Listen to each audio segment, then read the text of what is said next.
Hi, everyone, and welcome to Inside AWai. This month, we are talking about creating a personal roadmap to well-paid writing. My name is Rebecca Matter, and I'm joined today by Katie Yakel. Hi, Katie. Hi, Rebecca. Hi, everybody. And our Director of Training, Pam Foster. Hi, Pam. Hey, hi there. Hi, everybody. So I'm excited to do this session. We've done this one before a couple years ago, but it's always fun to revisit some of these topics that are so important when moving towards the writer's life and building your business. And this is one that I feel is such a valuable tool to ensure that you take the right steps, that you invest your time in the right things, and that you are making forward progress towards your goals at every turn. It takes out a lot of the doubt. What is my next step? What should I be doing? Is this the right decision for me? So I'm glad that you're joining us for this one, and I really encourage you to not only go through this session, but when you walk away from this, to actually put together your personal roadmap, and we're going to show you how to do that. So our goals for this session, I'm going to quickly go over some of the benefits of having a roadmap. And then the bulk of the presentation will be going through a 5-step process for writing success. If you've been through our 9-step blueprint or through the AWI method, some of this will seem a little bit repetitive, but it's just to make sure that everybody is on the same page of kind of what you need to know before you sit down to create an actual roadmap. But then we will go through creating your own roadmap, and we'll close things out with tips for how to use it successfully.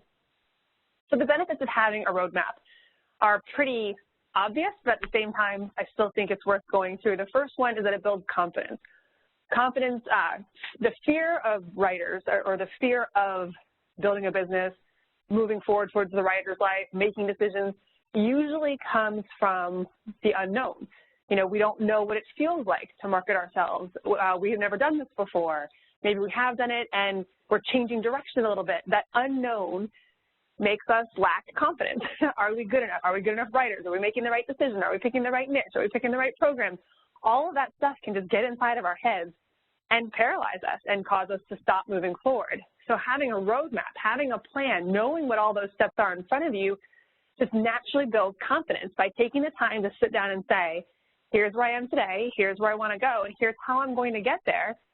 You have confidence that you can do it. Just like if you were taking a trip and I was going to drive from my home in Texas to somewhere in North Carolina, that might seem daunting. I'm going to drive there by myself. How am I going to do that?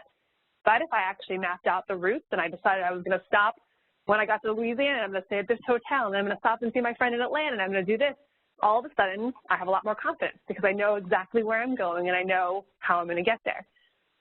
The other thing, the next big benefit, is that it maintains forward progress. Forward progress in this world is so important that the minute you stop moving, the minute you stop moving forward, that point can go on forever. Once you stop, it could be a week, it could be a month, it could be a year, it could be 5 years. You know, it's so important to keep that momentum, to keep on moving forward, especially when you start hitting some of your wins, when you start landing a client, when you get a bigger project. You want to keep moving forward because momentum, once it starts to move, you can move at such a faster rate and things happen, more clients, more money, more projects. It just builds and builds. So it allows you to maintain that forward progress. You never get stuck in a position of, well, what do I do now? Should I take this opportunity? Should I just let it pass me by? It allows you to say, okay, yes, I'm going to take this next step, and so I can ensure that I'm always moving forward. You save time and money by having a clear plan of where you're going and knowing how you're going to get there. You no longer have to wonder, is this the right opportunity for me or not? Is this the right program? Is this the right webinar? Is this the right client? Is this the right project? Because all of those things are going to take time and money, right? Even there's a time of going through programs, there's a time of doing work on a project for a client, there's a time of marketing yourself, and then there's the money side, investing in programs, investing in training, things like that. If you don't know what your goal is, what your end game is, you could end up just taking random projects and things that aren't really moving you forward. Just like you could take random training that really isn't moving you forward towards your goal. So by having this roadmap, anything that presents itself, whether it's a client, a project, a program from AWI, a webinar that's going to take an hour of your time, anything, you can say, well, let's go look at my roadmap. Does this opportunity that's presenting itself keep me on my path, or does it take me off my path? If it takes me on my path, I'm going to say, absolutely, this is great, let's do this because it keeps me moving forward. If it takes me off my path, I'm going to mark it as a bright, shiny object and save it for later. So we get to say goodbye to the bright, shiny object syndrome because we now have this lens to look through. And I'm not saying all things that take you off your path are bad. There might be a client that comes up or a project or an opportunity where you're like, yes, this does take me off my path, but maybe it's time to revise my roadmap because that actually feels better to me. So it's not a guaranteed always going to do it this way, but it does allow us to assess the opportunity for its relevancy, for its value. Is it right for me right now? So huge benefits to going through this process and creating this thing. So how do we do it? Well, we're going to walk through 5 steps. I'm going to go through the first, and then Pam, I'm going to hand it over to you for steps 2 and 3. So the first one is to define the writer's life, right? I can't get in my car and just start driving. I have to have a destination. I have to know where I'm going. So what is your destination? What does your writer's life look like? The first thing I want you to do, and I encourage you to actually write all of this down, to spend some time thinking about this and define it for yourself. But the first thing is, why are you doing this? You know, what is your real motivation? Is it that you want more stability for your family? Are you trying to save for something huge, retire early, be able to retire at all? Maybe you hate your job. Excuse me. What is the big reason, or the big why, we call it, that you're doing this? And you could have multiple, but write it down. Like, what is the driving force behind you coming to AWI and saying, I want to make a living as a writer. I want to get paid to write. Why? Write that down. Like, think about that, because that's going to be the thing that's going to keep you going month after month when all the little self-doubt creeps in, or is this right, or should I do that? You know, have that front of mind, like, this is why I'm doing this. Now we're going to get a little more specific, though. So that's important, and now I want you to think about the money side of it. How much money do you want to make from your writing? What's your number? Not how much you need to make or anything like that. Just name it. There's no limit. Remember, with copywriting, there's no waiting for your boss to leave so that you can actually move up to the next stage. There's no 1 to 3% increase on salary because you've been here for a year. It's, you really can decide whatever your income level is going to be. What is your goal? What is your dream? How much money do you really want to make? And I'm assuming you do want to make some money. Otherwise, you wouldn't be at AWI. You know, we're all about building real businesses, helping you get skills, but then also find the clients who value those skills and pay you for those skills. AWI is about helping you make a great living as a writer. So if you're on this webinar, I'm assuming you want to make money. So write down how much you want to make. And then if you have a full-time job and you're looking to transition into a freelance life, I also want you to write down how much you need to make, because oftentimes what you need and what you want are 2 different numbers. Because right now, if you have a full-time job and you're looking to transition to a career as a freelance writer, you're making a salary, you're making a certain amount of money every single year, and you have bills to pay. The bills to pay is what you need to make. Because remember, you're giving your employer 40 hours a week right now. So you're going to be working in the evening, you're going to be working on the weekends. So the amount of money that you actually need to make in order to leave your job might be a less number than what you're ultimately hoping to make. Because the minute you leave your job, you get 40 hours back. For some of you, maybe more, maybe 50, 60, even 70 hours back. So you have to keep that in mind too. There's your long-term want goal, and then there's your shorter-term need goal. What do you need to safely transition into the freelance life to ensure that you can still pay those bills, whether it's your mortgage or credit cards, your car, whatever expenses you have? Write that down, because that number might feel like, okay, that seems a lot more attainable. This is what I need to make in order to make this transition. And then finally, what will your life look like once you're living the writer's life? We have the big why, the thing that's pushing us, the thing that's motivating us to do this. We know where our destination is financially. We have a number, because once we know that number, we know when we've gotten there, right? That's very clear. I have arrived in Raleigh. You know, I know exactly where I'm going, and so therefore I know that I've arrived here. But write down what your life will look like when you hit that point. You know, when do you get up in the morning? What is your writing routine? Do you love to write in the morning? Are you more of like a night owl? Are you, you know, picking kids up from school or going to yoga classes, playing golf? Where are you living? You know, with copywriting, you can live anywhere. You can live in Thailand. You can live in Key West. Like, it really doesn't matter. So what is your life going to look like? Write that down too, because that, again, it's that thing. So while your big why is your motivator, your writer's life is what you're moving towards. And really seeing that, you know, we talk about this in copywriting all the time. Talk about, have your prospect see themselves benefiting from your product or your solution that you're talking about in your copy or content. That's a copywriting principle that we teach in our accelerated program. Picture yourself. How are you benefiting from this? What does the writer's life look for you? Can you see it? Can you feel it? Can you taste it, smell it? What does your life look like? Write all that down, because having that, again, front of mind, is going to be a wonderful motivator at helping you see where your destination is, see where you're going, and be excited about it, because it's possible. So with that, Pam, I'm going to hand over things to you for step 2. All right. I am now the presenter. Awesome. Okay, you guys can hear me all right? Yep. Okay, good. Just want to make sure. So now you need a path. And you've got your destination, you've got your reason, you've got your picture. I even have a little like collage, a vision board of what I want in my life. So I focus on that. Every day I look at it and it's like, okay, all the other stuff that comes toward me, I'm going to try to ignore that or put it aside, because these are my goals. But how are you going to get there? Here's where the map comes in. You want to look at, first of all, what you bring to this adventure. So what writing experience do you have so far in your life?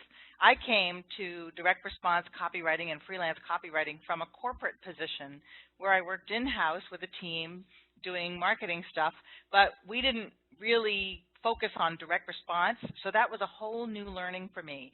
And but I did have some writing experience under my belt from the corporate perspective. But you might be coming from it as a journalist, or perhaps you've written a book. Or more than one book. Maybe you've written grants, or you do resume writing. Maybe you write a blog that's just a personal interest of yours, or you're writing articles for a magazine. Anything that you have written so far is awesome experience, and don't dismiss that ever, because you already are a writer. And if you're not, don't worry about it, because you'll get there really fast. But you do want to look at the experience you've had so far and make a note of that. Like, okay, I do have some writing experience, or I don't, but I know that I'm starting from nothing, and I know that I got to get samples going pretty quickly. Now, another question is, what work experience do you have? What is your career background? For example, have you been in any of these fields such as nursing or teaching or engineering, auto repair, gardening, sales, programming, software? I could go on and on. I just got contacted the other day by someone who owns a pet grooming business, and she wants to write for the pet industry. Well, that's kind of perfect. So you want to look at the experience you have and the industry you already know, because that knowledge combined with your writing knowledge will be so valuable to clients in those industries. So even if you don't want to be a nurse ever again and you've been one for 20 years, you would be perfect, though, for writing in the health industry, just for example. So think about that experience, and you kind of want to do a self-inventory on what you know. What do you already know and have connections in and experience in? And then another thing to think about is, how much do you want to work? 2 hours a day is great for everybody, but the realistic thing is, to build a 6-figure career, you're going to work full-time at it. It's just important, and if you're loving what you do, then that's fine. You can make 6 figures writing part-time. It's a little harder, but part-time may be all you want, and you don't even need to make 6 figures. You might be thinking to yourself, I only need like $50,000 a year to make my life complete, so I'm going to work 20 hours a week, and I know I can get there. And we have a lot of programs that show you how to do that, and a lot of free INSIDE AWAI sessions as well that show you how to do that. And then spare time is another version. You may just want extra cash for vacations, or something you've always wanted to buy, or college coming up, just extra cash that you can build into a nest egg for that. And that might be where you just do things occasionally. You don't have to make a commitment. Maybe you already have a full-time job and you don't necessarily need to leave it, but you want extra cash on the side. So you have to determine that. Only you can determine that. And once you put that puzzle together, what your background is in as far as writing, what what kind of working lifestyle you want, how many hours, is it full-time, is it freelance, or even in-house staff. A lot of great copywriting jobs exist for in-house copywriters working for a company as part of a team, and there are benefits to that, like stability and regular paychecks and benefits and stuff. Some people opt for that. And that's you know, whatever version of the writer's life you want, you paint that picture for yourself, and then there are different paths you can take to get there. So let's take the scenario of the six-figure path. This is where you really want to dedicate everything full-time to becoming a copywriter that is all in, and you want to make a six-figure income every year. So typically that would be a direct response copywriter. And that what I mean by that is the long-form sales letters and online sales letters that are very, very commonly used by financial and health publishing companies, self-help companies, and major direct response marketers like Omaha Steaks and, you know, all the direct response companies you can think of out there. That's one path. Another path might be web or online copywriting, where you're an expert in websites, blogging, online video, emails, landing pages, all that stuff. And there's definitely overlap in all of these because direct response copywriters also write web pages and emails.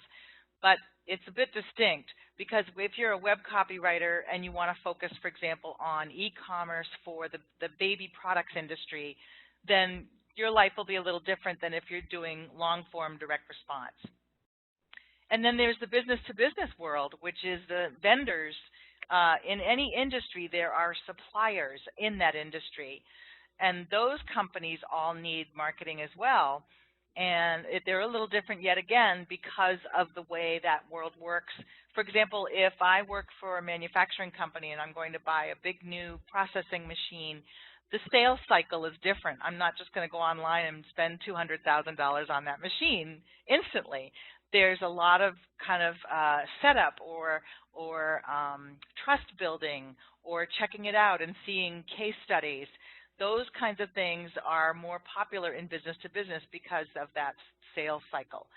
But you are all in full time doing this kind of path if you want to work six figures. And then possible niches. Wow, it's important. Like I said, if you have a background in something, the fastest way to get traction along your path is to pick an industry you already know about and focus on that. Now, you might think, but that will limit me. I won't get as many clients. Yes, that is a myth. I just want to say it's actually easier to get clients when you focus on an industry because clients are looking for people who have a knowledge of their market. Let's say all of these, any one of these, financial, health, self-improvement, nonprofits, I'll let you read the rest. Any one of those industries is a distinct niche market with its own language, its own competition, its own consumer base, the way they work and talk about the industry. They have their own trade associations. They have their own conferences every year. And so it's a lot easier if you dive in with your background. Let's take nursing again or medical background, and you want to go and work in the prosthetics industry or the pharmaceutical industry or the medical device industry. You are going to be a gold mine to anyone in that industry because you already understand that whole world, the whole medical world. Very different from, let's say, the food and wine industry, which is completely different. Actually, they rely on each other, right? Because if you eat and drink too much, you end up in the medical, never mind. But you know what I'm saying? If you have a background in something, like you're passionate, you have, you know, you live the eco self-sustaining lifestyle, and that's where you want to work, you speak the language, you get it. And that's going to be so much easier for you to connect with companies that speak that language. They'll love you for that. So you want to think about, okay, my background fits in a certain industry. Now, part-time paths, you also should pick a niche, but the project types might be different for you because this might be something you do as what we call a weekend warrior, or you only need to work about 20 hours a week and you want to be home when your kids get off the bus, or whatever it is. part-time opportunities are out there just as much as full-time lifestyle. I'm stuttering today for some reason. So part-time paths might include you become an expert in writing emails, and you get on a regular system with a client and you're writing emails every month for them, and it's regular income. You know the language. You're getting great results for them, and they love you, and it just keeps going. It's amazing. But you only have to work part-time doing that. Or social media. Maybe you manage social media content for a few companies, and that's all you do. You monitor the platforms, you talk to the members on there, you post ads, or you post new content and ideas, and that's what you do. And then you monitor it and you report into your client. White papers, case studies, these are more commonly used in B2B, but we know copywriters who specialize in just that, and it completely fills up their part-time appointment book. And then e-newsletters, again, and online content, SEO copy, which is search engine optimization. Those are also opportunities to be a part-time worker. You could just take on what you want. Take on only as much as you want to and specialize. Okay, now here's another one for spare time. Here's where you can make that money as you wish. Sometimes it's creating passive income for you, where you set up a system and the system works for you even while you're sleeping or traveling or whatever. And one of them is called money-making websites. This is where you set up a website that is of interest to you, a topic of interest, such as traveling in, I'm going to make it up, Maine. Traveling in Maine. You want to write about traveling in Maine. Well, the way you make money is that if you get enough of a following on that website, all those different travel resources in Maine will advertise on your site, or you can review them, such as hotels and restaurants and excursions to the islands, all those kinds of things. That would be a money-making website. You can do it with baby food, natural baby food, come up with recipes. Eventually, you'll get traction, and companies, advertisers love to reach that audience that you have developed, so you can make money that way. You might write ebooks on certain topics of interest and develop a following that way. And that's really your own business. You're not working for clients necessarily. You can write ebooks and other material and sell it yourself. Information publishing, same thing. They're more like training courses and programs where you teach maybe online. That's something you do for yourself, and you can promote that with your copywriting skills. And then you can set up an email business. Let's say you have a real interest in something like craft beer. You could set up an email business where you grow a list of, you develop a list of people also interested in craft beer, and then you can email to them different opportunities where you bring in money through affiliates or other things that you can offer them. So yay, there's all these different opportunities. Now you have a choice. So you want to make a choice, and you want to make it fairly quickly if you need to get going on this. You can always choose again. You can expand. If you want to do a part-time thing, start with just one specialty and then grow. And again, I highly recommend you pick a very specific industry or niche. You would do that if you were doing, for example, a money-making website. You would pick one industry, niche, topic that you're going to focus on. And that's the way to focus and grow without being all over the place and not getting anywhere. So step 3 is, so far we've led you to all the different options and the things to think about. And there's a lot here, so we want you to go back and watch the replay and do some homework with yourself. And then you can create a personal roadmap. How are we going to get there? I know what I want to write. I know how often I want to write. I know what I want to write about. How am I actually going to get there? So the first thing you need to do, like Rebecca said, is define your destination. This time you're going to define it in a concrete way. For example, I want to be an email writer. You need to define how you're going to get there. So let's just look at some examples of what you could do after you've chosen your niche and the kind of writing you want to do. So let's say you want to be an e-newsletter writer specifically for professional service providers, such as accountants, chiropractors, dentists, veterinarians. You want to be the e-newsletter person for professional service providers. Now, I just mentioned a few different types of categories of niches there. You could even be just an email newswriter for the chiropractic industry. But professional service providers is also kind of fun because then there's variety as long as you can make traction. You might want to be a copywriter for the financial market, a direct response copywriter. And that is a whole different path of how you'll get there. And we have programs and free articles and lots of things to show you how to get there. But this is what you're going to establish for your roadmap, your destination. I want to be a grant writer in education.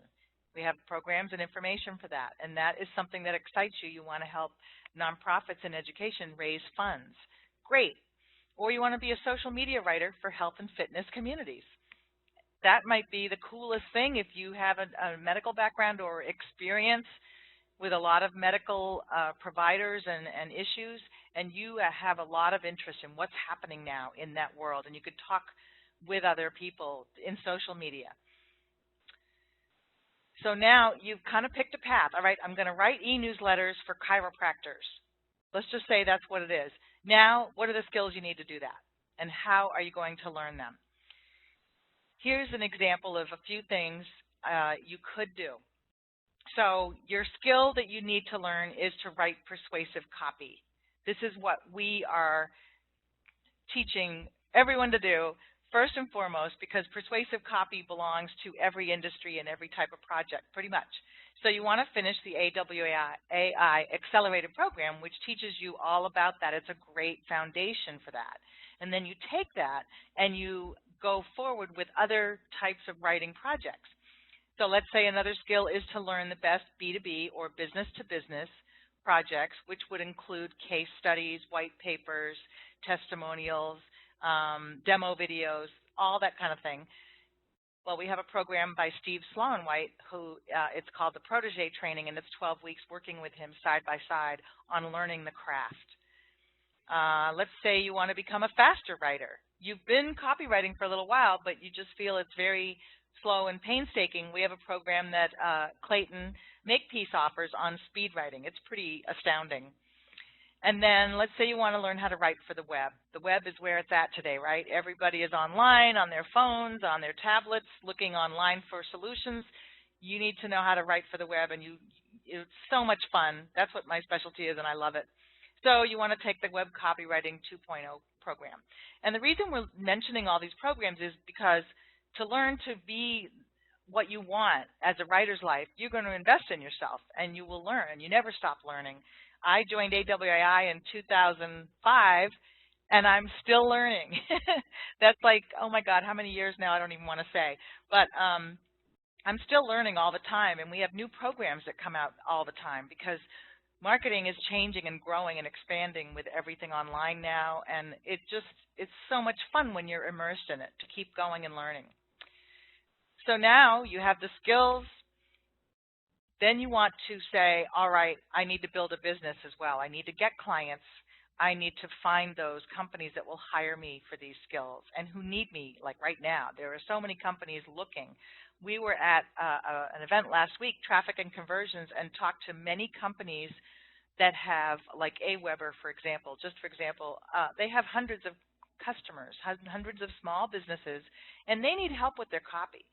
So you need to be someone that they find. How do you do that? Well, like I said, you want to pick a niche industry, first of all, because it's so much easier for clients to find you. Then you want to put up a professional website. If you say out there that you're a web content writer, you better have a website. That's first and foremost. Clients will expect that. But it doesn't have to be this big daunting thing. We make it very easy to get started. Then you want to make sure you create a stellar LinkedIn profile, because business social media is done on LinkedIn for the most part, as far as connecting with potential clients. Other social media is great too, but people on Facebook are looking at cat videos and having fun with their family and doing a lot of other things that distract them. On LinkedIn, it really is all about business connections. So you want to have a great LinkedIn profile. Then see if you can write content for relevant sites. So I happen to work in the veterinary industry, and I write articles for 2 different trade journals and blogs. So see if you can find ways to do that too. And you might even start out offering to do a column for free, but you get a byline, and then clients just see you as an authority in the industry. You might get a paying gig too. I started out doing it for free for a couple of years, and then finally we said, you know, it's time to pony up, because you know, this is worth a lot now. You're getting traction and traffic from this, and they did. And then, of course, you want to have a professional brand, a professional look to your business so that people take you seriously. So a logo, a nice header for your website, and your LinkedIn profile, that's really important too. I really can't emphasize enough how important it is to put your professional best out there. And then, I know I'm kind of overwhelming you, but you can go back and break this down. You want to organize the tasks in the order you plan to complete them and assign tentative deadlines, because you won't get it done otherwise. You have to make a date with yourself. So, for example, if you want to be a direct response copywriter, month 1, you're going to begin AWAI's accelerated program for 6-figure copywriting. And in the month 1, you're going to pick a niche. And I have a program called How to Choose Your Writing Niche. It will help you walk through the decision of how easy it is really when you start with what you know, how to pick a niche industry where clients are looking for help. Okay, that's month 1. And then month 2, you might finish the accelerated program, get it all done, say yay, and then at the end of that there's a program, there's a way you can get certified or verified called AWA Verified Copywriter. And so at the end of taking the 6-figure program, you would get verified, and you can put a badge on your website. It indicates to the world that you know what you're doing. You've learned the fundamentals of persuasive copywriting. So that's an awesome milestone to reach. And then in month 2, you also might put up your website. We have a program called Build Your Freelance Website in 4 days, and you truly can. You start out simple, and you get that up there, and then you can add and grow as your business grows. And then also in month 2, create a targeted LinkedIn profile. We have some free content on our website about having a great LinkedIn profile if you want to be a copywriter and you want clients to find you there. And then launch my business. That's going to be like, put it in a big green circle on your calendar. On this date, I am going to launch my business. I finished the copywriting program. I'm verified. I built my website. It's up. And I have a LinkedIn business. Now it's time to tell everyone. I need to tell everyone on this certain date. And by having that deadline, now you have a very, very clear destination, roadmap, and plan to get to that major milestone. And then after that, ta-da, month 3, okay, so you want to write copy for your chosen niche. Let's say you pick health. We have health programs. Or financial. We have financial programs. We have several programs for different niche markets. And then you want to make a list of 50 clients you want to write for. How are you going to attract them? We have a lot of information on that on INSIDE AWAI, but we have specifically one on attracting quality clients. There's also one on getting your foot in the door with your first client. But that's all free stuff. You can go there even tonight and check it out. And then you want to really start marketing. You want to talk to your network. Tell them what you're doing. Reach out to them by email and say, I just launched this business and you already love me, so check it out. And if you know anyone who could use this kind of writing service, let me know. Get the word out. And even if you do it all from your home, you don't have to get out there and pound the pavement and make cold calls necessarily. You can do it all from your home office. It's really painless, and we show you how. And you want to continue until you have a clear roadmap each month with these steps chunked out, broken out. And don't take on too much at once, or don't just leave it open, and don't get distracted. That's the main thing. Try to ignore all those shiny things that Rebecca mentioned. Oh, but wait, there's a whole program on ballet dancing for copywriting. No, put that aside. You don't like ballet dancing?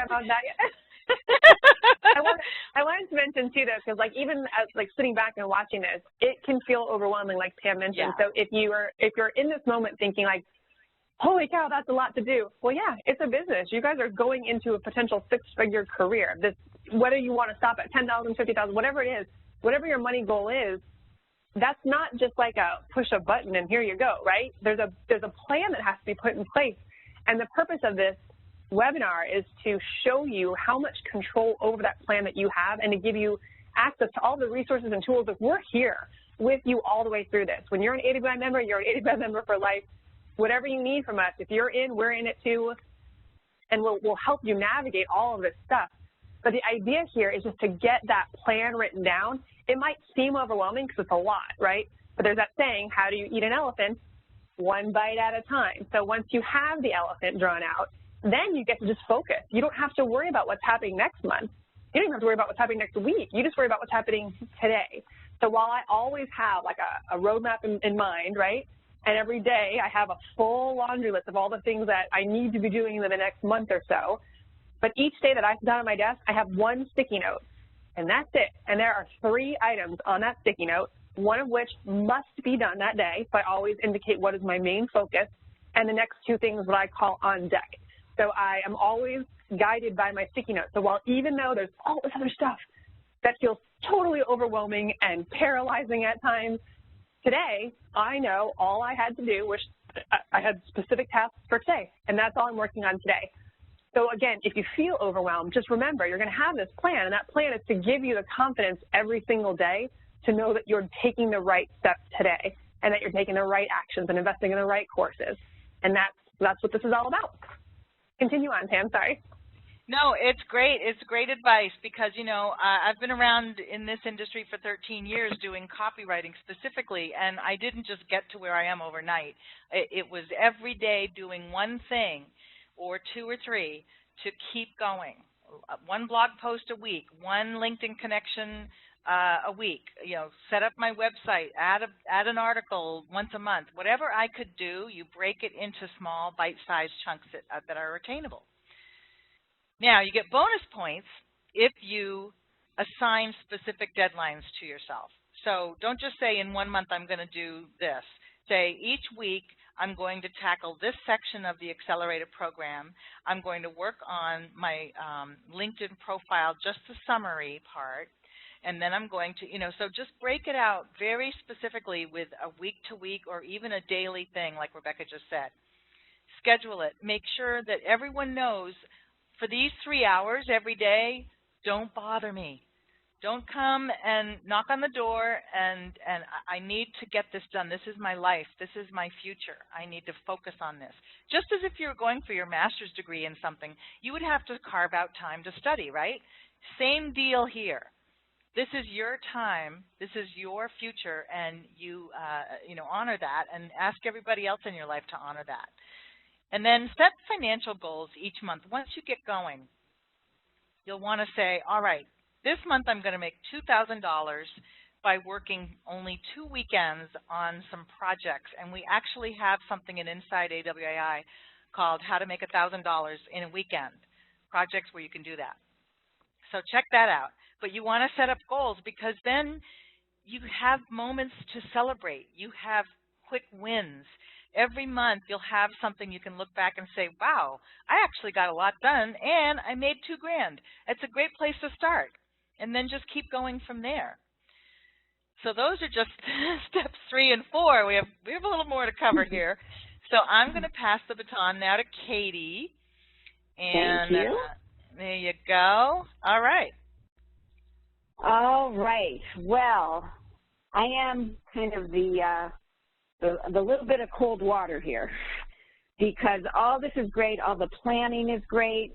Everything, the step-by-step vision, it's all wonderful. But you do need to learn the skills. There's not an easy button. This isn't something that happens overnight, just like Pam was saying. The beautiful thing and the wonderful thing is that you will improve all the time, and you'll see those improvements, and you'll feel those improvements, and you'll be rewarded for those improvements. But you do have to start at square one, and that square one is getting the skills that you need. Pam mentioned the accelerated program for 6-figure copywriting. That's the very first program we ever created 21 years ago now, it is still the first thing any writers that we ever work with, they have to go through. Within the industry, it's become the first program, the first training that writers hired into other companies go through. It is kind of the industry gold standard, and that gives you the basis, that gives you the foundation for any type of writing you're going to ever do. And like all of our programs, not only do we give you the skills you need, but we dedicate just as much time and energy into showing you how to then take those skills and start earning a living from them. But it does start with skills. And Pam mentioned, setting up your schedule and figuring out what you're going to do each day. I do have a few more things to add to that list. And I find this fun. I think this is part of the excitement of being a copywriter because you are always learning. Your curiosity is always piqued, and you're feeding new information and ideas. You're dining on that, so you have that available to you. But in addition to programs and reading as far as skills go, the other way to do it is, writing. You have to write every day. Whenever you're in any kind of meeting with Rebecca or I, that's how we end it. Write every day. Writers write. It's a muscle. You have to develop it, and it's something that it can either be part of your specialized training that you're doing, or it's just part of your writer's life. And maybe it's a journal. Maybe it's just taking ads that come into your inbox and you rewrite them. Maybe it's letters to organizations that you feel strongly about, or politics, or places where you think you can make a difference. Maybe it's just posting on Facebook and website, but doing it intentionally and with the idea of incorporating the persuasive writing that you're now learning how to do. Not only do writers write, they read. So you probably already are a reader because so many of the people that come to us are, but now I just want you to think of that as part of your work of becoming a top copywriter. All the reading that you're doing is informing the ideas and the way that you're going to be writing. So, read even more intentionally. And even if it's, it doesn't have to be classics, or it doesn't have to be anything specific, whatever the area of interest you're in, whatever niche you're thinking about, you're considering, start getting newsletters there. Start visiting websites. Start visiting the blogs and the places where people are talking. Do that kind of reading. Read the magazines. Check out the bestsellers in those topics. You can't do it all at once, but if you think of each of these components, this is kind of like, we've been using the solar system example a lot in AWAI about some of the trainings that we're creating. And I see, the reading and the writing and the practicing, all of that are part of your copywriting solar system that are going to, that will make you stronger, more effective, and give you just a deeper understanding of the power of this writing that you're going to have the opportunity to learn and practice. Practice, practice, practice. Everything that you're learning, you do need to reinforce by, like I said, writing. But also, as another kind of aspect of learning these skills and getting these skills is meeting and networking with people that are already doing it or are in the industry that you're interested in, and doing it intentionally and doing it with the purpose of what can you learn from them, what can they offer you that is going to make you more informed and give you better insight into the type of writing that you want to do. Pam touched on this as far as setting up a routine, letting people know, having specific writing time. I couldn't agree more, and those all prop up and they all support the whole notion, the whole action of getting the skills you need. Now, you know, we have been around for 21 years.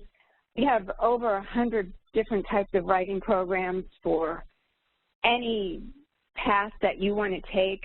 We give you the skills to not only write copy, content, and specialize in things, but we also give you networking skills, business building skills, all that other stuff that might be on your mind or you might be concerned about. So my point is, obviously you're not going to do everything, you can't do it all at once, but just know that by tapping into us, you have the ability to get the skills that you need.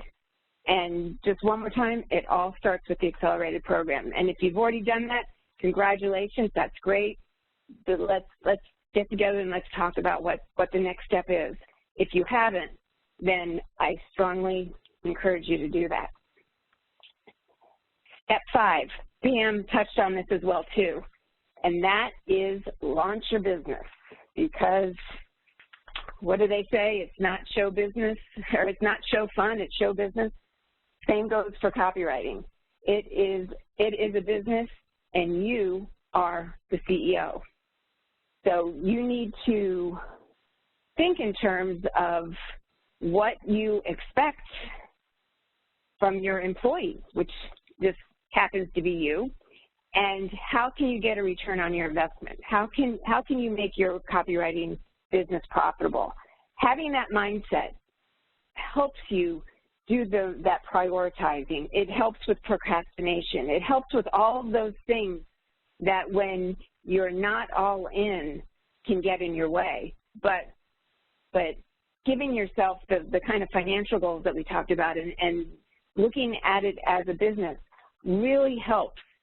I've seen it just, people go from day to night once they adapt that mindset. So I hope you will do that. And by doing that, you know, you have to define your business. Pam and Rebecca both touched on this. You know, what type of copywriter or content writer do you want to be? What do you want to specialize in? What area, what niche? We have plenty of resources available to help you do that. You are going to want a website.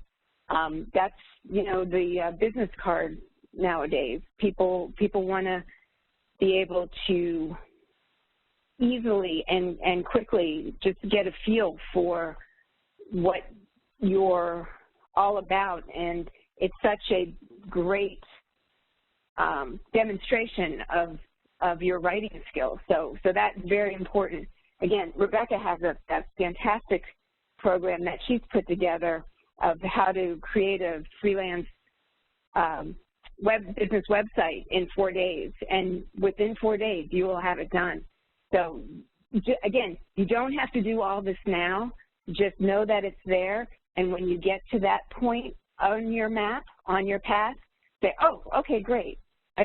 I'll do this now. But it's not something that you have to worry about, oh, how will I do it? Know that we've got you covered. You want to put together samples.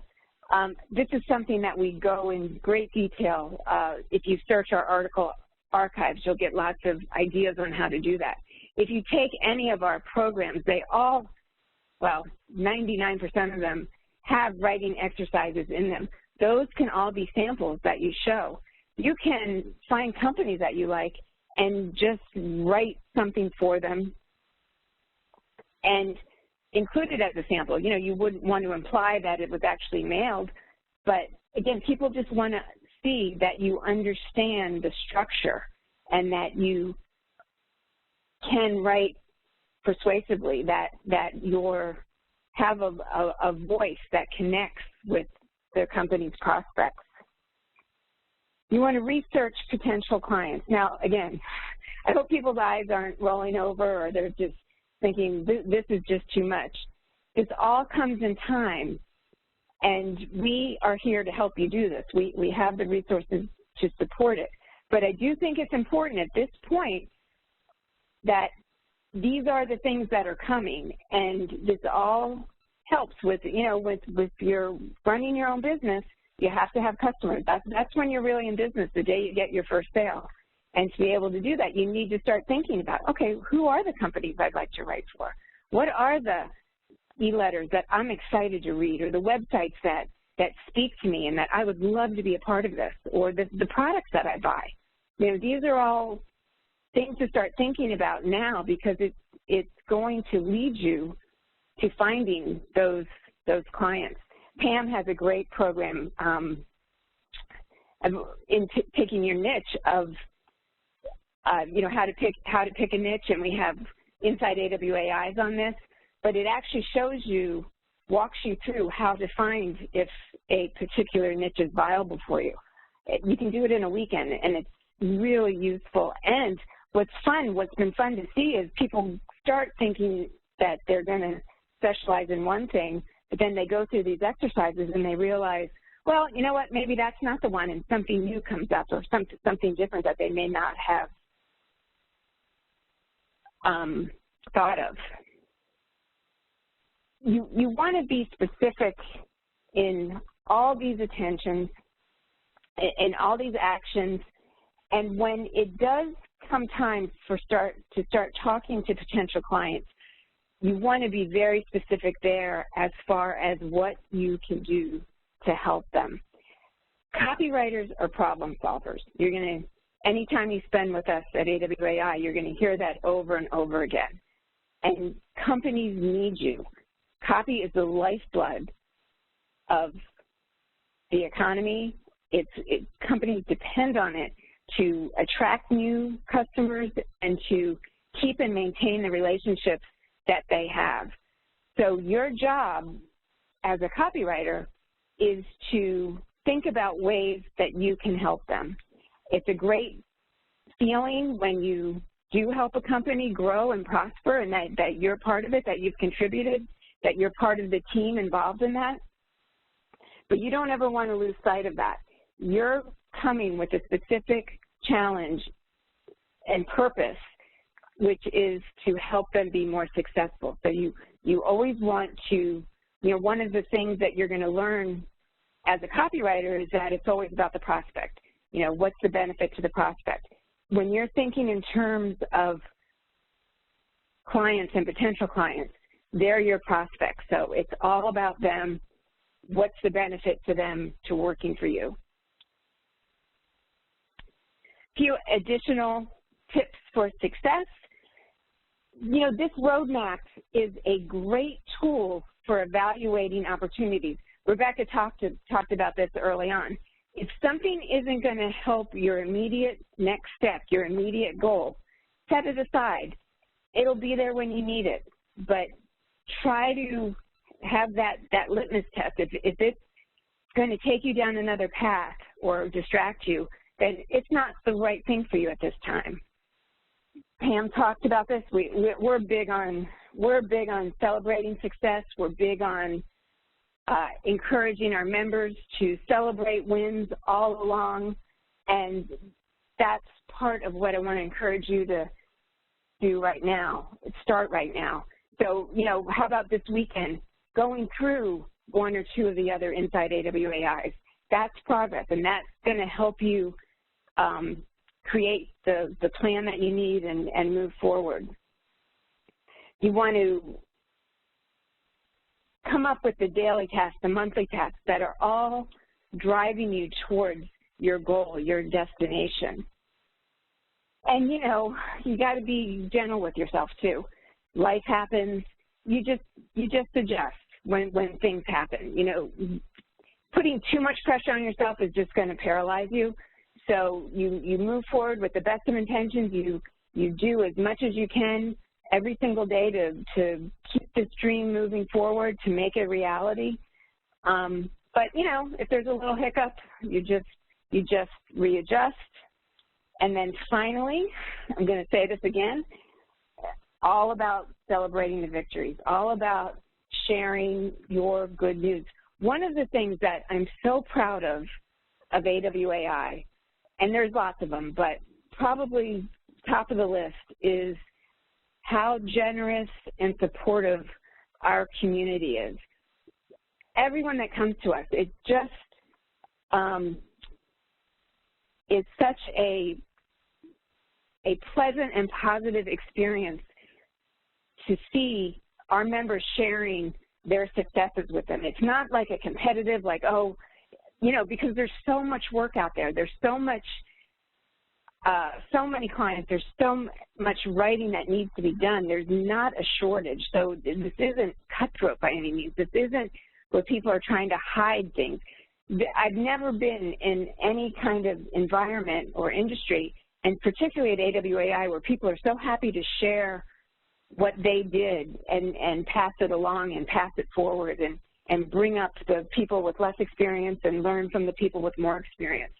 So we invite you, we encourage you to be part of that, and that includes sharing your victories and achievements.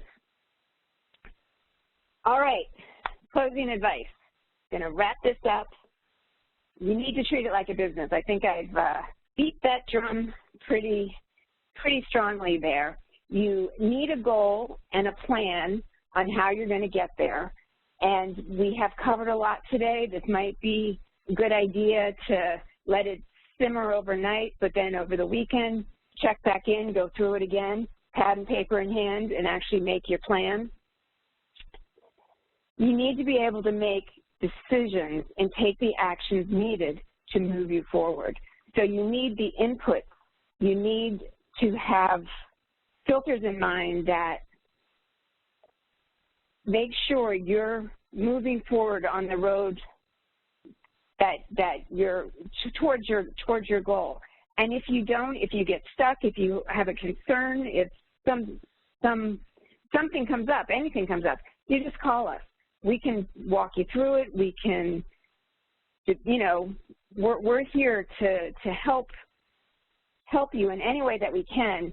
And the big thing I just want to stress is, you know, don't let some fear or some unknown stop you from giving this your very best shot. It's the most powerful skill you can have is being a persuasive communicator, persuasive writer, helping businesses survive and flourish and prosper. So I wish you the best of luck. We're so happy that you're here with us. And I guess we're going to open it up for questions right now. We've been doing a good job answering the questions. I've got a couple I want to talk about real quick, though. So feel free to post more questions in the Q&A, and we'll continue to answer them and flag them for discussion. But one thing that came up was taking multiple programs at one time, and I wanted to address that. You only have so many hours in a day, right? And so I don't want you to take a bunch of skill building programs, because if you were to take 4 skill building programs at one time, and when I say skill building, I mean learning an actual writing skill. So maybe it's the accelerated program for 6-figure copywriting and the high performance course for B2B writing and the newsletter course. If you spread yourself, let's say you have 20 hours in a week and you spread yourself between all of those programs, your forward progress is going to be so much slower. It's going to be a third of the speed that it could have been by finishing out a program. Sure, when you get done with all 3 programs, you will be, you know, you'll have all of those skills, but I would much rather you take the accelerated program, get through it, and then move into your next program. Now, can you buy programs when they're on sale? Absolutely. If you have a roadmap, you know that your next program is Web Copywriting 2.0. Let's say you want to be a web writer. You're working on the accelerated program. It's on sale. Grab it, because it's not a waste of money now, because you need it next. You know that's your next product. So then you'll go through your foundation of accelerated copywriting. That will give you a strong foundation in persuasive writing and direct response. You'll then move into Web Copywriting 2.0, which will use all of the stuff that you've learned, all of the principles in the accelerated program, and apply them to the web. So you're building. It's like building blocks, and you're just getting better and stronger. Now, 2 exceptions to that rule. One is business building. I believe that at any given time you should be trying to build your business. Even if this is your first day, your first webinar with INSIDE AWai, I want you to be thinking about building a business every single day. Whether today it's thinking about various niches, whether it's going and watching another INSIDE AWai webinar on a specific topic on getting clients, whether it's researching 50 clients online, whether it's reaching out to a client, updating your LinkedIn profile, whatever it is, I want you to be doing something business building every single day. So if there happens to be a program that is a business building topic, like building your freelance website, can you do that in the accelerated course at the same time? Absolutely. If you just think of them like buckets, you want something in those buckets at all times. You're never going to stop learning. You're always going to be getting better. You're always going to have wanting to get more skills, so you have more things to offer clients, so that you become more valuable, and so that you don't need a lot of clients because you have so much to offer the ones that you have. So if you think about two buckets, one skill building, one business building, there should be something in those buckets at any given time. So you can easily take two programs like that. The other exception to that rule is if a client asks you for something. You might be going through the accelerator program, you've started trying to build your business at the same time. Oh no, you're only halfway through and a client has called you and says, Rebecca, I'm so excited, can you write me a newsletter? You say, absolutely I can. You go to the INSIDE AWai catalog, you download the newsletter program, and 2 weeks later or a week later, you're ready to go to start working on that assignment for that client. Sometimes clients will dictate the order that you're going to acquire your skills, and that's okay because that client is going to pay you for the newsletter, which is going to pay for the program. So I'm okay with you switching gears because you have someone on the hook. You've got a client there. I don't want you to say, sorry, I've got to wait 6 months to finish the accelerated program. I want you to be able to jump and get the skill that you need so that you can tell that client yes. On that note too, this comes up a lot, deadlines. What happens when a client calls you? What if, will you be able to meet the deadline? It's a mutual decision. They might need something by a certain time, and if you say I can't do it by that time, they're not going to just say, well, I'm never going to work with that person again. You're running a business. It's very reasonable for you to say, I don't have time right now, but I can do this next week. I can do this in 3 weeks. Most professional writers, people who are very successful, people like Gordon Graham, that white paper guy, they're booked 4 and 6 months out. We're chasing a writer now who's booked a year out at a time. So it's okay to say to somebody, I can totally do this for you and I'm excited, but it's going to take me 2 weeks. And in that time, you'll get the additional training that you need and be able to do the job. So that's the skill building thing. The other question that came up that Katie, you had marked that we would talk about, the difference between B2B and B2C. B2B is business to business. So it's a business marketing or selling to another business. I manufacture fax machines. So I'm selling those fax machines to other businesses. I'm not selling them to the individuals, like individual consumers like you and me. Whereas B2C, business to consumer, those companies are selling directly to the end user. Now, some companies will have both B2B marketing, business to business, as well as B2C, just like my fax machine example. Do people even use fax machines anymore? I don't know why that came up in my head. Dan Kennedy does. There you go. Dan Kennedy does. I'm going to use solar technology panels instead. Solar technology panels, if I'm a manufacturer of these panels, I'm going to sell them to builders, right? I want to go out to the builders because the builders are going to be building hundreds of homes. So rather than sell to 100 different consumers, I'm going to sell to a few businesses and be able to push hundreds of solar panels. At the same time, so that's business to business, and they have totally different marketing materials, totally different needs, because those builders are buying hundreds of panels, whereas the end user is buying, 10 or 20 for their home. So that marketing materials exist on the B2B side. On the B2C side, though, that same solar technology manufacturer may also want to sell to me and the other individuals in my neighborhood who want to put solar panels on their homes. So they're going to write different marketing materials. They're going to write marketing materials to us all about how it's going to save money off of our energy bill and how easy they are to install and how great this product is going to change our lives because we're never going to have to worry about electricity, and it's wonderful. That's business to consumer. So hopefully that makes sense with the two sides. Both are huge opportunities, and just showing that one example, one company can have all of those needs on both sides. So that's why any one company has an unending need for copy and content. All right. Okay. Somebody just asked me, oh, I lost it. They're a journalist, and they want to know how they have started, and I have just the right resource for them, but I have to find their question again. Guys, if you could put that into priority. It's been prioritized. I see it. Says I have a journalism BA. Where should I start? Oh, yeah. Okay. All right. Here's your link. There's one marked for that you wanted to follow up with Pam. Pam, if we stick to one niche, how do we make sure not to have two clients that are not each other's competition? The question we don't get very often. Sorry, I was muted. All good. Just go ahead. Okay. So I have a personal policy to never work for competitors. And the way you can avoid that, like let's say I'm in the veterinary industry and there are two companies that manufacture exam room tables. I'm just making that up. But I will not work for anyone who competes against the client I'm writing for. Because I say to my client, I'm going to give you 110%, and I'm going to help you dominate the world. I'm going to help you show up first in Google. I'm going to help you get more customers. And it would be impossible to turn around and say that to another company that does the same thing. So if a company approaches me and they do something similar to what my current client does, I will simply say, I'm so sorry, I already work with a client of that type and I can't help you out. And it doesn't happen that often. It's actually quite rare unless you are so super focused that you're shooting yourself in the foot in that way. Like if you are only writing for alpaca yarn companies, I don't know, I'm trying to come up with something where there would be a very small market and there would only be a handful of companies, then you might run into that.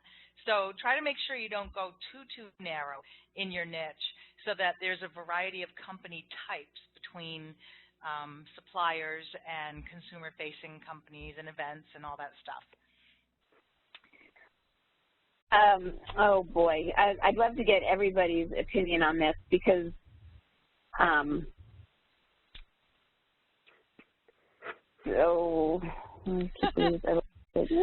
know it's hard. There's so many flinging buttons. I'll answer this one while you're finding that one. Steve wants to know, please compare the accelerated course of six-figure copywriting versus web copywriting 2.0 versus B2B, B2B Protege, which is a totally different program. So the accelerated program of six-figure copywriting is where you need to start. This person has no paid writing experience. So that is your foundation. You want to start with the accelerated program. That is the foundation to everything. So anybody who has a question about which course to take, if you have not taken it, that's what you want to take. Web Copywriting 2.0, which is what we're talking about this week, I think, in the Writer's Life and at AWAI, that is applying persuasion to web projects. Now, in a perfect world, you take accelerated program first and you take Web Copywriting 2.0 next. I'll tell everybody, web is the biggest opportunity in B2C and B2B, and the biggest opportunity in B2B is also web. So it's like no matter where you're going to end up, web is a fantastic thing to learn. Learning how to write websites and landing pages and emails and things like that. Those are all the different project types that you're going to encounter in any industry that you end up. Now, the B2B Protege program that we recently talked about, I think that was last week, that is a very intensive hands-on program for somebody who really knows that they want B2B. It is a very focused 12-week program. You're working with Steve every single week. You're showing up for class, he's giving you assignments, and he's moving you forward through your training. We offer live training like that almost every month with someone. So the B2B one we won't offer again until later on this year, but there is one coming up for the web. So if you know you want to be a web writer and that sounds good to you, having somebody hold you accountable and having a class time and materials and a schedule where you show up every single week, that might work for you. Katie and I right now are teaching the companion series for the accelerated program. We show up every week for 10 weeks. We bring in other experts, and we walk you through the program step by step to ensure that you are understanding the principles on a deeper level, that you can apply them, and that you get through the program in 10 weeks. It's very focused and guided to ensure that you move through it and are grasping the material. So they're all totally different programs. Yeah. Just one thing to add on the Web 2.0, that's also, it's almost, if you're thinking project-based, that's a great resource to have for, like when Rebecca was saying, if somebody says, I need you to write a landing page and you might not be sure, that's covered there. Or somebody needs you to write, an AR series or some other web-specific thing. That's a great resource to turn to as far as that goes. Absolutely. It's one of the ones I recommend every writer has. I use it as a reference guide. It's in my office closet. It's all sticky noted up, and when I need to write a subscription page, I go pull it out, I open up to a subscription page, I read those 3 pages, and then I sit down and write. So it's a great reference tool for all the projects, like what Katie was saying. You don't necessarily have to go start to finish, although, you know, it's a great read and it's great training on all that, but you can just hone in on the specific thing that you need.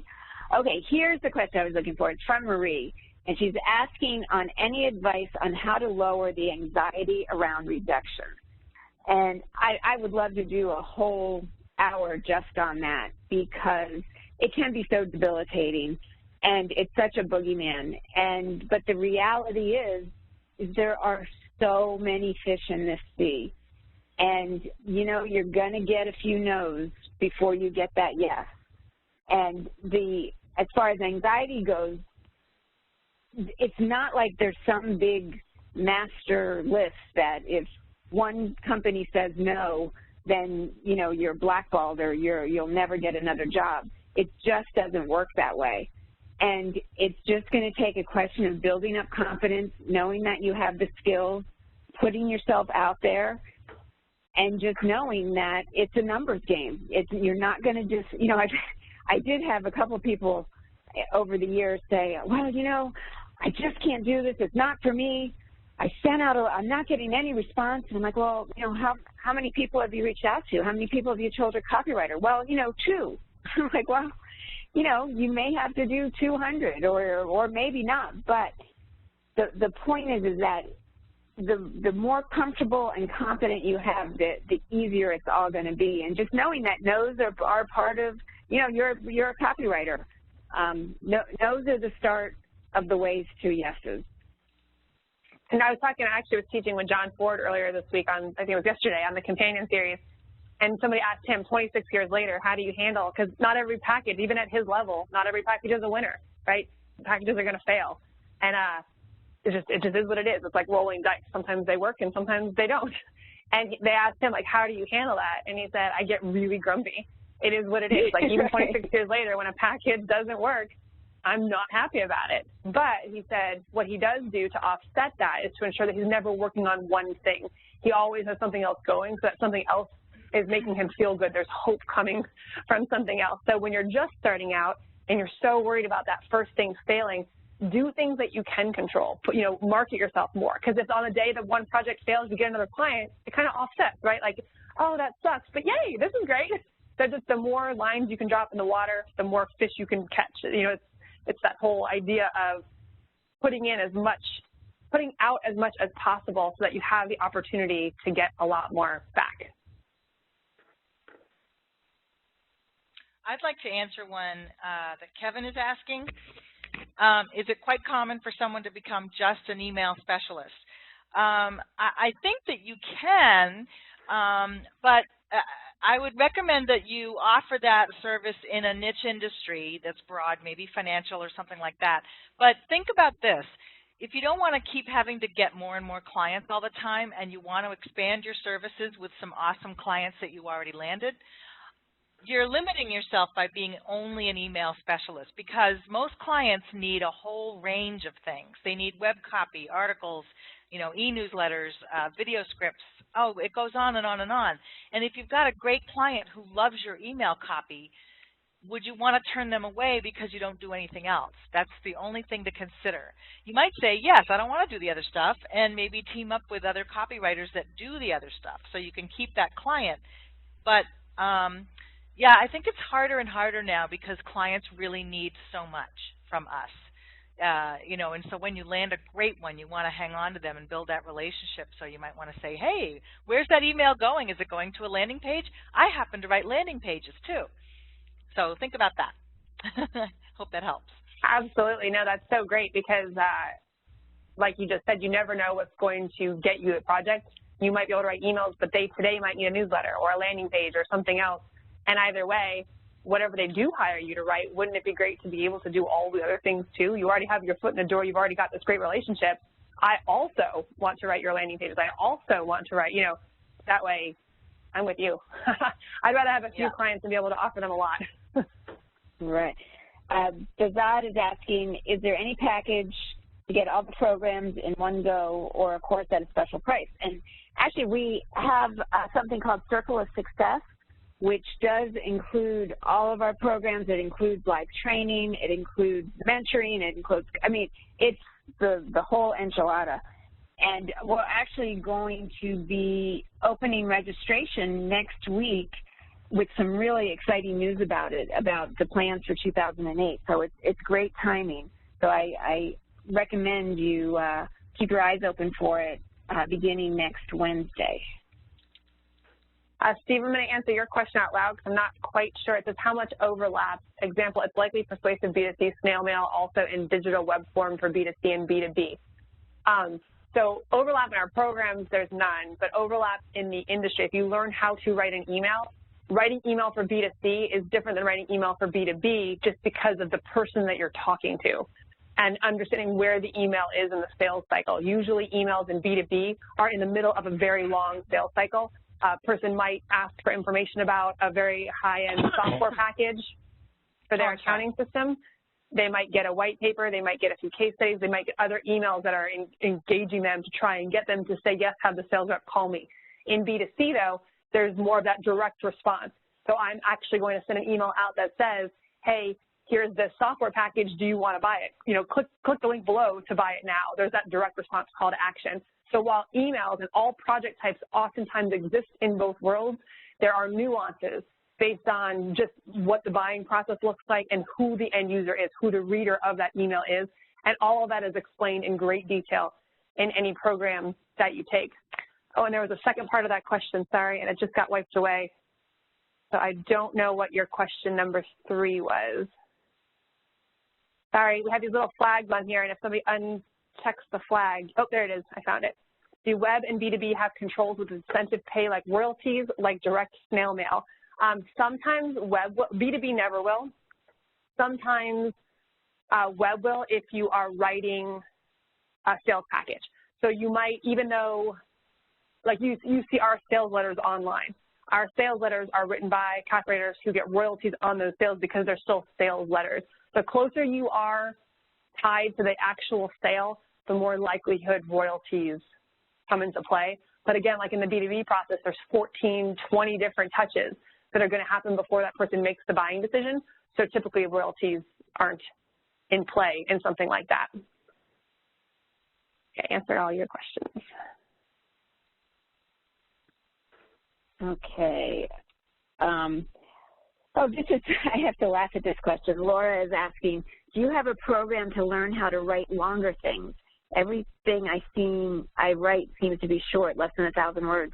That's so funny, Laura, because typically we're getting, I don't want to write long letters. Well, do I have to write long letters? We don't have a program. There's nothing that's specifically targeted to writing long letters. The accelerated program is for full-length sales letters, and they can vary from 2 pages all the way up to 70 pages. So really what you want to learn is the structure, is the architect, and then apply it to whatever writing it is that you're doing. You typically see the longer letters in financial and for health, where there may be more expensive products being sold, where the ideas are a little bit more involved and in-depth, and where you have to show a lot of proof. So that's kind of where the elasticity comes in as far as the length of the letter. But the basic structure for a little, 4-line ad or a 78-page letter is the same. It just depends on how much you need to say to convince your prospect to take the action that you want.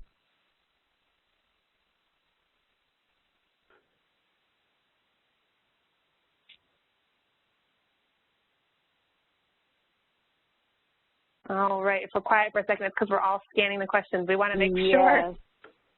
Someone said, did you just say 2008? Don't know what that is in reference to. Does anyone know? I think she meant 2018 and just misspoke. I think that was you, Rebecca, but you meant 2018. Oh, what was I talking about? COF. Oh, that was Katie. Okay. Oh, sorry. I was like, I'm pretty sure I didn't say. Somebody did. Who can you talk to about your concerns? Our member services team. Barb can go ahead and type the phone number and help link in the Q&A. But we have a very well-trained team is there standing by all the time. They're very knowledgeable about our industry and all the different opportunities. And if they can't, for some reason, answer a question, they know how to access the person who can. So we have tons of experts. Our advisory board is huge and extensive, and so they know who to go to for the right answer based on the question that they get. So I recommend starting there. I know we always get this question multiple times, and it's being answered now, but I'll just say it for everybody still listening. All of these Inside AWAIs are recorded and posted. We try to do it within 24 hours. So with this being Friday afternoon, it'll probably be available for you on Monday for replay. So, and I can't stress enough the value of going back and listening to some of the past ones we've done. We've been doing this for, I think, 3 years now or so, and, you know, once a month. And not only do we cover the topic like we've done today, there's always this wonderful Q&A at the end where you learn so much from the questions other people are asking, and the Q&A is included as well. So I highly recommend you browsing and, you know, doing one a week or one every couple days over lunch hour, something like that. And I was asking about an update to one of the programs. We update all of our programs fairly regularly. That's why we're moving most of them to digital, because that way we have that opportunity. So much changes all the time. Our social media program, we just revamped the whole thing. It's like 90% of it is new now and all updated. If you ever buy an AWI program, when we do update it, you will get an email saying we've just updated this program. Here's what you can expect. Here's what's new, and you get access to all of the updates totally free for life. We want to always make sure that your skills are cutting edge. So we're constantly revamping our programs, adding new material. If we add anything to it that wasn't part of the original program, like bonuses or webinars or anything, you get access to those as well. So whatever you buy into, we call them living programs because they're alive. They keep on changing and evolving with the industry.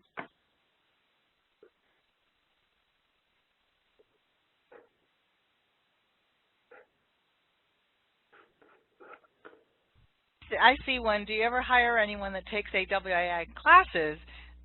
They get hired. Well, we do. As a matter of fact, almost exclusively. Yeah, we pretty much only hire trained AWAI writers because they get what we do.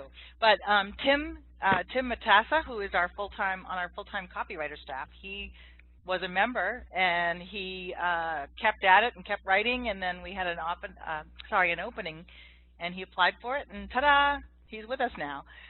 Pam Foster. And Pam used to be an AWAI member. Well, there's that person, Pam. That's funny. Mindy McCord, who heads up Barefoot Writer, Heather Robson, Wealthy Web Writer, Jen Adams, Professional Writers Alliance, Charlotte Crockett, heads up B2B Writing Success, all AWAI members who came to our programs, sat in webinars, asked questions, participated on Facebook. Steve Maurer, who runs our LinkedIn group, Lee Vasquez Newen, who runs our AWAI group. Everybody, most of our writers and people affiliated with us all were former members. And part of the reason is, if you think about it, you know, we talk about writing for companies that you believe in and products that you know are great and things that you're excited about writing. So who better to write for us than our own members, because they know the quality of the programs, they know that it's a great opportunity, they know we're a great company, and they want to be part of it. And so their copy just comes across so much stronger than. We've tried to work with writers who aren't in it from our world, and they just don't get it. They don't understand you guys. They don't understand what our members really want and need, and they don't really understand our business and our products and services. So we almost exclusively hire you guys because you get it. You get us, you get our people. You're just better writers because of it. Yeah.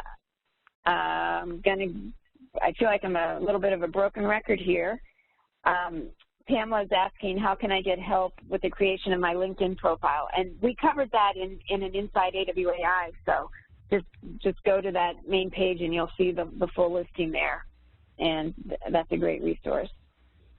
Yep. And we have a question about, a very specific question about putting copy on Facebook, And that's a whole session about how to work social media.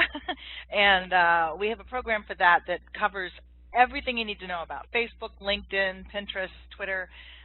It tells you all of the ways to post content and the criteria and all that stuff. It's so vast that it's hard to answer right now in one sentence. So, but I didn't want to ignore you. So I can send you the link to that program if that would help as soon as I go and find it. I think we're approaching the 90-minute mark, and I love everybody's enthusiasm and these great questions and these thoughtful questions. You can just tell how serious you guys are about this, and that means the world to us. But I am going to say last call on questions. So if anybody has anything that we did not answer, if we missed it, we apologize. Let us know. I just want to follow up. I promised I would give her the link, and I can't find the post anymore. But if you go to our website, awai.com, you Google, you search on the website for social media marketing, you'll see our program on that. I didn't want to leave that unanswered. Sorry, I'm still answering a couple. You want a link about social media? So, Andrew and Barb, if they're asking for program information, just grab the link from the catalog page instead of flagging. Yeah, again, and if we run out of time and we don't give you all the links that you want, for programs, we have a really great search feature on our website. So if you're looking for how to write case studies or how to write emails or social media marketing or SEO, all you have to do is go to awai.com and go in our search box and just put that topic in there, and you'll find programs, articles, everything we have on it. So because I don't want to run out of time and not have, and not give you the links. So our website's always a great resource to find that stuff. I think we're done. We actually answered all the questions. All right, guys. Well, thank you so much for joining us today. We'll be back next month with another wild installment of Inside AWai.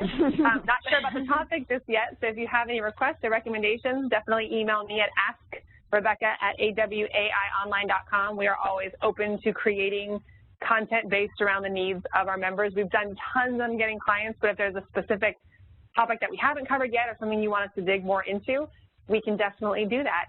But thank you for joining us today. I hope everybody does their roadmap and gets clarity of what they are, where they're going and how they're going to get there. And if you have any questions, remember, our member services team, that is what they're trained to do, is to help give you clarity and make the right decisions. So definitely reach out to them as well. Pam, Katie, thank you so much for joining us today, and thank you all for being here.